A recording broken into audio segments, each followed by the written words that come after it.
Ayan po mga kabiday, sa magandang oras po sa lahat. Welcome po sa aking channel. Naku po, hindi ho natuloy mga kabida yung pagtatangkang palitan po, ano, ito hong si Senator Tito Soto bilang Senate President, ano po. Ngayong hapon po, ano, mga kabida, dahil napigilan daw ito ng mayorya ng kanyang mga kasamahan, ano po. Okay? Ayon po kay Senate President Tito Soto, Senate President pa rin ngayon, ano, mga kabida, I'm okay. Ako pa, Senator. Kinumpirma ni Senate President Tito Soto na nagkaroon ng pagtatangkang palitan siya bilang leader ng Senado. Napigilan daw ito ng mayorya ng kanyang mga kasamahan. Hindi niya umano ito ipinag-alala dahil handa raw siya gampanan ang anumang papel na ibigay sa kanya ng Senado. Ayon. So dito ho sa kanya hong pahayag po, hindi ho natuloy. So ibig sabihin po mga kabida, nananatili pa rin ito hong si Senator Tito Soto bilang Senate President, ano, mga kabida. Okay? Hindi ho nagwagi, hindi nagtagumpay yung puwersa po mga kabida, napalitan po siya, ano. Kung maalala po ninyo, umugong po ang balita mga kabida, no, na papalitan na raw ito hong si Senator Tito Soto. At in fact, sa balita po ng Politico.com, ano, nasa 17 senators daw, ano, ang susuporta daw dito ho kay Senator Loren Legarda, no, bilang bagong Senate President mga kabida. Okay? At ayon po dun ho sa balita na kaninang umaga, nakaschedule daw yung caucus po, ano, mga kabida, kasama ho si Senate President Tito Soto. Subalit, meron pong ilang mga senador daw, ano, sa majority block, mga kabida, ang hindi ho sumipot. Kabilang na daw ito hong si Senator Loren Legarda. At ang masaklap lang po dito, sa halip na umattend po siya sana dun ho sa caucus, ayon po sa balita, ano, ng thepolitico.com, nakipagkita daw ito, ano, kay Senator Amy Marcos, mga kabida, kung saan ito yung nag-offer sa kanya ng Senate presidency, ano po, mga kabida. Kaya ang akala po ng lahat matutuloy na po, ano, mga kabida, yung palitan po ng Senate leadership.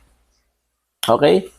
Pero yon, napigilan yung attempt na ikudita sana ito hong si Senate President Tito Soto, ano po. Ang pasimuno daw dito, ito hong Senate minority po, ano, mga kabida. Syempre naman, sino naman po yung magtatangka po, ano, Senate minority talaga. Kasi buo na po yung majority, ano, mga kabida. Alright? So, saan po nanggaling yung 17 senators? Yun yung tanong po ngayon, ano?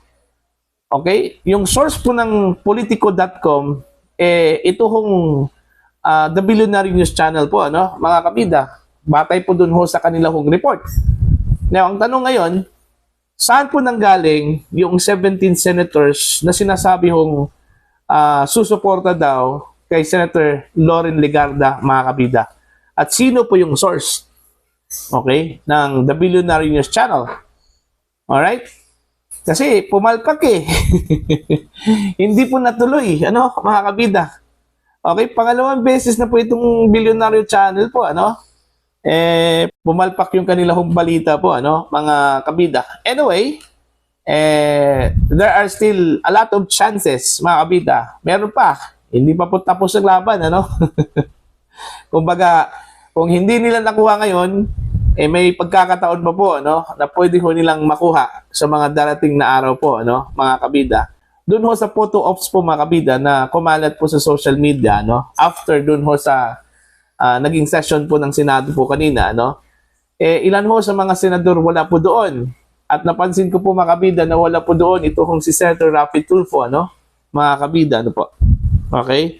So, I don't know kung nakaligtaan ko lang po yung presence po, ano, ni Senator Tulfo doon ho sa mga senador na nag-photo off po, ano, mga kabida. But anyway, ang storya po ngayong araw na ito hong attempt, ano, na ikudita po ito hong si Senator Tito Soto, mga kabida, para palitan bilang Senate President. Ano po? Okay? Kung maalala po ninyo, umugong itong balita last weekend pa po. Okay? Una, ang balita po, papalitan daw itong si Senator Tito Soto ng isang babaeng senador. At kauna-unahang babae daw, mga kabida, na magiging Senate President. Ano? At in fact, ang pangalan po na lumutang that time, itong pangalan po ni Senator Amy Marcos, ano? Mga kabida.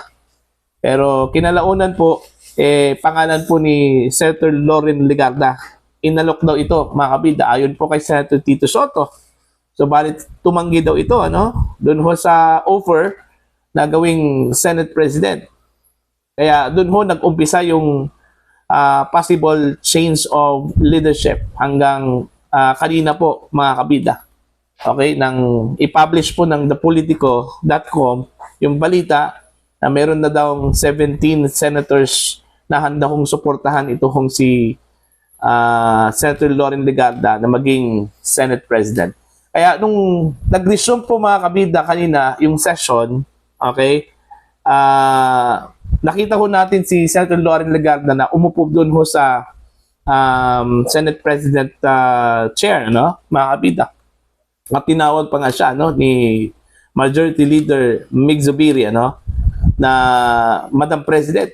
Ang buong akala po natin, tapos na po, ano, hindi lang ipinakita po sa social media yung pagpalit po, ano, ng Senate leadership, ano po, mga kabida. Yun pala, napagkatuwaan lang po, ano, mga kabida, nila itong si Senator Loren Legarda, ano po, para umaktong Senate President. Abang nakatayo po sa gilid po, ano, itong si Senate President Tito Soto, ano po, mga kabida, no?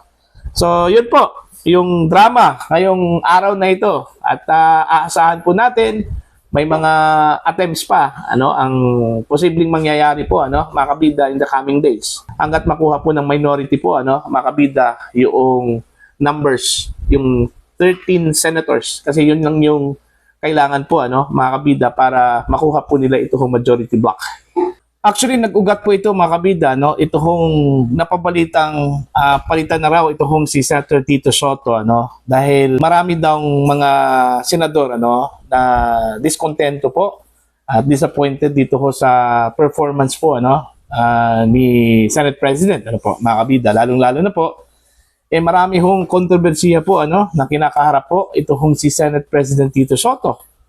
Okay, kabilang na po dito ito hong kanya hong pakikipag tunggali po, ano, mga kabida, sa mga maestrado po ng Korte Suprema, no, dahil lang po sa desisyon po ng SC na ibasura po with finality po, mga kabida, yung articles of impeachment, ano, laban ho kay Vice President Sara Duterte. Kasi po hindi ho matanggap, mga kabida, ni Senate President Tito Soto, ano, yung desisyon ng SC.